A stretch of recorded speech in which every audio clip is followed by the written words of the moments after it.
नमस्कार, आपले सर्वांचे स्वागत आहे। जून पेन्शन संदर्भात मोठी अपडेट।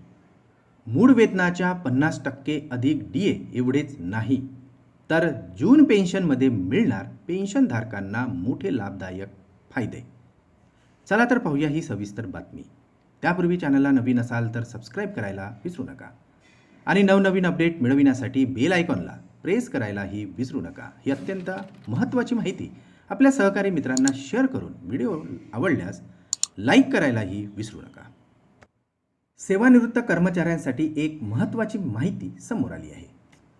जुनी पेन्शन योजना म्हणजे केवळ शेवटच्या मूळ वेतनाच्या 50% रक्कम अधिक महागाई भत्ता असा नाही, तर जून पेन्शन योजनेमध्ये अनेक लाभदायक फायदेही मिळतात। नेमके कोणते फायदे मिळतात चला तर पाहूया। जून पेन्शन योजनेमध्ये जसे सरकारी कर्मचाऱ्यांना नवीन वेतन आयोग लागू करण्यात येतो, त्याचप्रमाणे पेन्शनमध्ये देखील वाढ लागू करण्यात येते।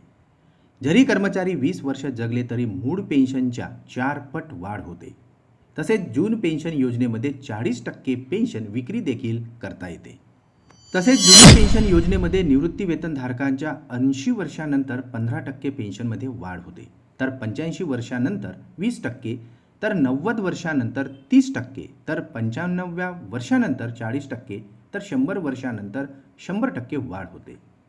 तसेच जून पेन्शन योजनेमध्ये वैद्यकीय सुविधा देखील उपलब्ध असतात। तसेच यामध्ये कर्मचाऱ्यांना व्हीआरएसची सुविधा देखील दिली जाते। जून पेन्शन योजनेमध्ये अपंगत्व निवृत्ती वेतन व्यतिरिक्त एक विशेष तात्पुरती पेन्शनची देखील तरतूद आहे, ज्यामध्ये काही काळ पेन्शन प्राप्तीनंतर परत नोकरीमध्ये पुन्हा सामील होण्याची तरतूद आहे। त्यामुळे कर्मचाऱ्यांकडून सुधारित राष्ट्रीय पेन्शन योजनेचा देखील विरोध होत असून जुन्या पेन्शनच्या मागणीवर ठाम आहे।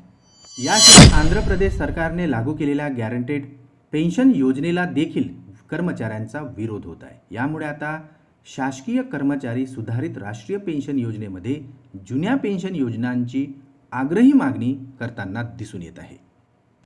पुन्हा भेटू आमच्या YouTube चॅनलमध्ये नवीन अपडेट्ससह। तोपर्यंत आनंदी राहा। नमस्कार।